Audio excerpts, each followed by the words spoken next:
Rematch against the Buccaneers in the wild card round next weekend.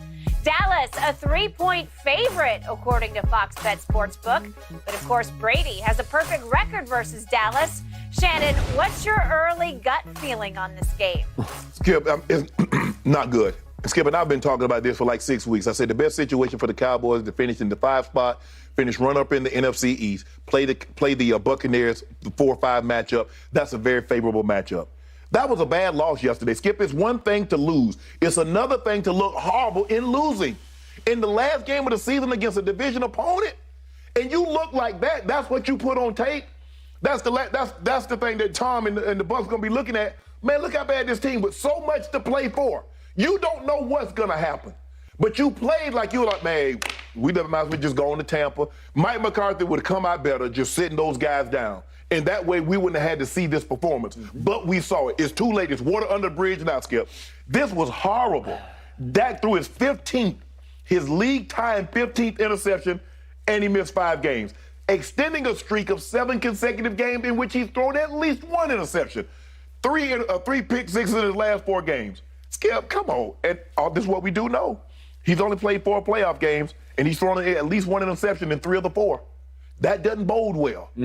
So I'm just trying to spend some positive, because I did say this is the matchup that I thought would be very, very favorable for the Dallas Cowboys. But after that loss, Skip, and I know it's just one, but Skip, there's a way that you can lose that's disheartening, and it puts a doubt. And don't let them everybody, oh man, I'm just as confident as I ever was. No, you weren't. No, stop it. Guys that played this game, no. You lose a game like that to a team that doesn't have anything to play for, and they're on their backup to the backup quarterback, and their best defensive player don't play, and they handle you in which the way they handled you, that's not a good look going into the playoffs. I don't care what anybody says, and even Jared talking about, oh, that's the type. Remember, Skip, when they won, these are the type of games that you win to go into the playoffs. Well, that's not the kind of game that you want to lose heading into the playoffs. Skip, I don't feel as good today as I felt on Friday when we were talking about this matchup. I promise you I don't. And I can't even fake it like, oh, man, I'm good. Hey, I just can't. Unfortunately, neither can I. Shannon Sharp, you got me. I'm cornered. Back to wall. I feel like I can't win. I've said all year long that my Cowboys will make it to the NFC Championship game. And now they have to get through that guy down in that stadium in Tampa. Something they've never done before. Cowboys team has never beaten a Tom Brady team. Ever. Dak Prescott has 1 playoff win on his resume against Russell Wilson and the Seahawks at Jerry World. That's it. Period. End of story.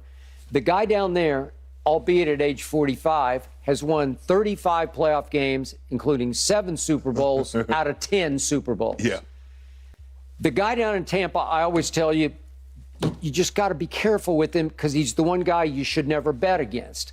Well, you bet against him all year, and they've struggled, and they've fumbled and stumbled, and they've been hurt, and they've been old, and they've been this, and they've been that, and they haven't been able to get it together, except when they absolutely had to in Munich, they beat Seattle. And when they absolutely had to beat Carolina to win this division, by God, they went out and did a number on them. Yep. And Brady throws for 432 and hits Mike Evans 3 straight times for touchdowns, after Mike Evans had caught 0 touchdowns in the last 11 football games. It's impossible. It just can't happen, and it did. I don't know why Brady pushed to play yesterday. I'll go to my grave not getting that, but whatever. They looked pretty good on the opening drive, and I can just tell you this. They feel a little better about themselves than the Dallas Cowboys feel about themselves. Yeah. So here we go, and here we came, full circle. So what did I tell you before opening night at Jerry World? I told you, I believe Brady will win the battle tonight, but the Cowboys will win the war, because they will get even with Brady at some point down the line. And well, it's down the line. It came way before I needed it. I needed it to come a little later. You wanted to be in the championship game. Yes, absolutely.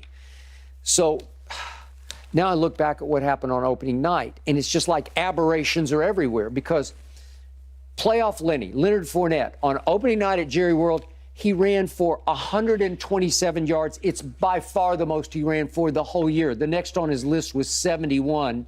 I was going to say, did he have Against 121 yards, 127 yards total for the rest of the year? He never sniffed 100. Okay, so he had 127 on opening night. They had 152 on opening night. They just didn't do that. They finished dead last in rushing because that's how bad they were, and they didn't look like they could run the ball yesterday at all. Opening night, what happened? All of a sudden, I look up in the first quarter, and Tom Brady drops back and hits some guy. Oh, wait, who's that? Oh, it's Julio Jones. He hit him for a 48 right up the right boundary. Remember this? Yep. It was a big throw in that game, set up a touchdown in that game. And Julio caught 3 balls for 69 yards in that game. Would you believe that was it? The next highest total he had was against Seattle and Munich. He had 53 yards in that game. And he caught a grand total of 24 balls this year because he was never right. He was never healthy after opening night. 24 balls for a career low 12.5 per catch. He was kind of a non-factor. Yeah. And even yesterday, I was hoping maybe he'd get a few reps. Nope, he can't go. His knee's not right. What am I supposed to do with this? So he was supposed to be your quote-unquote speed receiver that you added in place of, I guess, AB. Right. I mean, they're completely different receivers, but just to give you a little bit of pop and deep speed. Right. Nope. So he wasn't there. So I say, yet what happened that night? Brady had a QBR of 55, which is a little above average. Dak had a 20 and played his worst game of the year, and his thumb got busted at the end of the game, and he was gone for 5. And you said that was his worst game, and he played worse yesterday. And he played way worse yesterday. So I told you to start this show. I liked nothing about yesterday.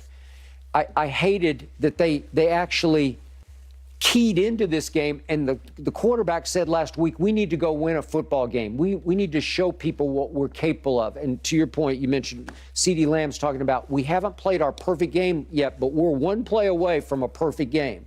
Well, you were about 70 plays away from a nightmare yesterday, and it was your worst game of the year. Yep. So to me, I'm stuck between the proverbial rock and a hard place because I don't like it either way. It's like I can't. You could say you can't lose. No, I can't. I feel like I can't win this game. Right. Okay. Do I think in the biggest picture Dallas is better than? Yes, I do. Right. I've thought that all year. Yeah. They flex their firepower occasionally. You say, "Oh, look at that!" But that's the problem, though, Skip, because they've been when they take the field, there are not many teams that they've taken the field against this year that's as talented as they are. But that's the problem, is that they play down. You look at yesterday, Skip, they was 22% on third down, 33% on fourth down. I mean, they're 4 of 18. I mean, that's another 6 penalties for 74 yards, and lost the time of possession battle 36 minutes to 24 minutes. Yep. Okay. And that's what you put on. That's the last game. Ooh, but hey, let's show everybody we ready for the playoffs. Yep. Okay. We're not ready. And all year, Jaron Kearse has been a quiet force at safety. He banged his head on the turf yesterday, and they took him out of the game, and they took his helmet away. Yeah. I'm going to guess